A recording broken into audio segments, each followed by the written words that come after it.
Bonjour à toutes et à tous et bienvenue sur le plateau de l'UDI TV 33. Nous recevons aujourd'hui dans quelques instants Ludovic Bousquet, nouveau vice-président de l'UDI Gironde. Avec lui, nous reviendrons sur les tragiques attentats commis à Bruxelles il y a maintenant quelques heures. Et puis nous reviendrons sur le congrès de l'UDI et sur l'engagement de l'UDI Bordeaux dans le cadre de cette primaire organisée par la droite en novembre prochain. Ludovic, bonjour. Bonjour Fabien. Le cœur de l'Europe vient d'être frappé il y a quelques heures par d'effroyables attentats, faisant un peu plus de 30 morts à Bruxelles. Quelques mots après ces tragiques événements. Oui, mais c'est pourquoi mes premiers mots, effectivement, sont des mots d'amitié et de solidarité avec nos cousins belges, un peuple très proche, Bruxelles, deuxième capitale francophone de l'Europe.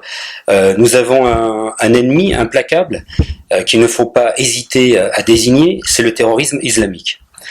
Je comprends que la tâche de nos gouvernants n'est pas facile, mais je pense par exemple qu'il ne suffit pas, comme ça a été fait ces derniers mois, de renforcer de façon continue l'arsenal répressif, qui au bout d'un moment devra s'arrêter parce que ça devient une atteinte à la liberté individuelle, mais également, il faut surtout, et qui ne peut intervenir qu'a posteriori, mais également, il faut remettre sur le terrain, je pense, des services de renseignement au plus près de certaines populations. Et je regrette à ce sujet, on en parle peu, ça peut paraître un détail technique, mais c'est important, la suppression des renseignements généraux qui faisaient un véritable travail de terrain au sein de la DGSI. Je pense que c'est un point à explorer. Le deuxième point, bien entendu, c'est être très ferme sur nos valeurs, c'est-à-dire les valeurs de liberté, les valeurs de démocratie, les valeurs de laïcité aussi, sur lesquels nous ne devons pas transiger et que veulent attaquer justement ces terroristes islamiques.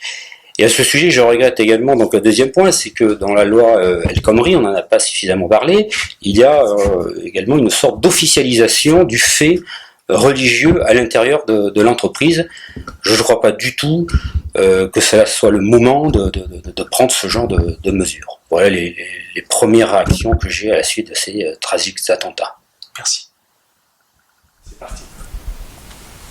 Ludovic, le congrès de l'UDI s'est tenu dimanche dernier à Versailles en présence d'un certain nombre de représentants de la famille politique. Quels enseignements peut-on tirer de ce congrès qui a réaffirmé à plus de 66% sa position d'indépendance? Tout à fait, donc c'est le congrès de l'affirmation de l'indépendance de l'UDI qu'on a eu tendance à oublier.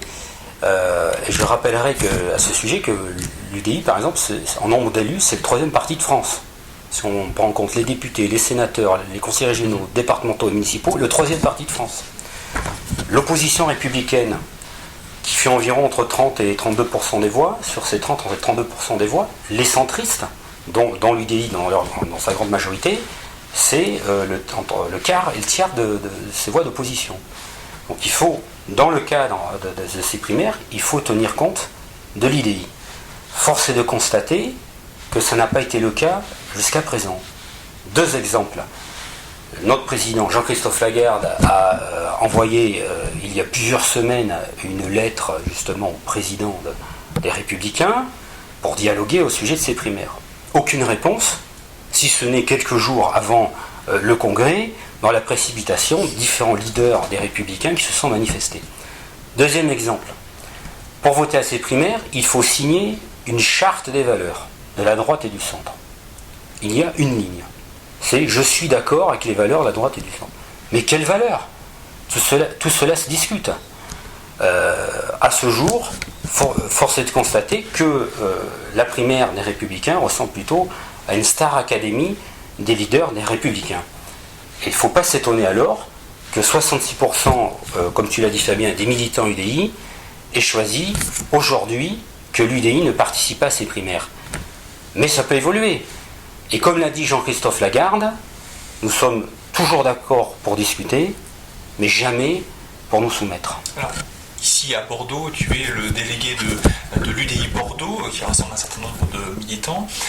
Comment comptes-tu t'engager justement dans les discussions avec les militants et les dirigeants des Républicains ici en Gironde? Alain Juppé est candidat à cette primaire et comment l'UDI Bordeaux compte se positionner? Oui, alors Fabien, tu as très justement fait remarquer qu'il y a eu la création d'une section UDI Bordeaux, puisque traditionnellement, au sein de l'UDI, dans les autres partis centristes, mais aussi nos camarades républicains, il y a une organisation par circonscription. Ce qui faisait qu'en réalité, les militants de la même ville, Bordeaux, ne discutaient pas ensemble. Et Nathalie Delattre a décidé donc de mettre en place une section Bordeaux et m'a confié la responsabilité de cette section. Nous avons déjà commencé différentes actions et il y en aura d'autres. Et pour répondre plus précisément à ta question, après les vacances de printemps, mais il fallait attendre évidemment le congrès de l'UDI, il y aura une réunion importante de la section Bordeaux où seront abordés 2 sujets.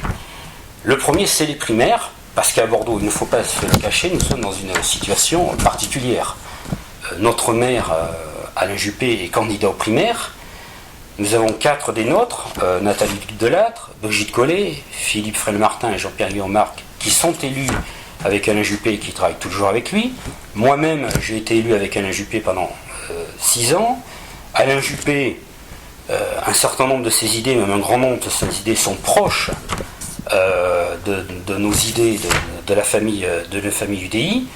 Tout cela fait que nous allons discuter en interne de cela et prendre une position pour savoir quelle attitude nous adopterons vis-à-vis de notre maire Alain Juppé.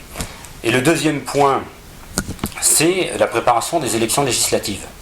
Parce que lors de notre congrès, nous ne sommes pas uniquement prononcés sur la primaire, nous avons aussi voté à plus de 80% pour qu'il y ait une préparation des élections législatives et que dans pratiquement chaque circonscription de France, il y ait des candidats à la candidature. Et ça ne fera pas exception sur Bordeaux. C'est-à-dire que les 2 circonscriptions de Bordeaux, la première et la deuxième de la Gironde, il y aura des candidats postulant à cette élection législative. Et d'autant plus que Bordeaux, c'est une ville modérée, c'était la Gironde sous la Révolution française, il y a un très fort électorat centriste. Tout cela, il faudra en tenir compte. Merci. Ludovic Bousquet, qui était notre invité il y a quelques instants, nouveau vice-président de l'UDI Gironde, vient de rappeler la position d'indépendance actée au congrès de dimanche dernier par l'ensemble des militants à travers un vote qui a eu lieu pendant près d'une semaine, et également la nécessité de poursuivre le dialogue avec la famille des Républicains et un certain nombre de candidats. Ici, en Gironde et à Bordeaux, Alain Juppé est candidat aux primaires et Ludovic Bousquet a manifesté effectivement sa disponibilité pour poursuivre les discussions afin que l'UDI puisse participer et s'engager pleinement derrière celui ou celle qui portera et qui défendra les idées et les valeurs portées par le mouvement centriste. L'UDI Bordeaux vous donne donc rendez-vous très prochainement pour un certain nombre d'actions, de débats avec l'ensemble des militants, et si vous souhaitez participer, eh bien vous êtes les bienvenus également pour prendre part à cette action militante. Bonne semaine et à très bientôt sur l'UDI TV 33.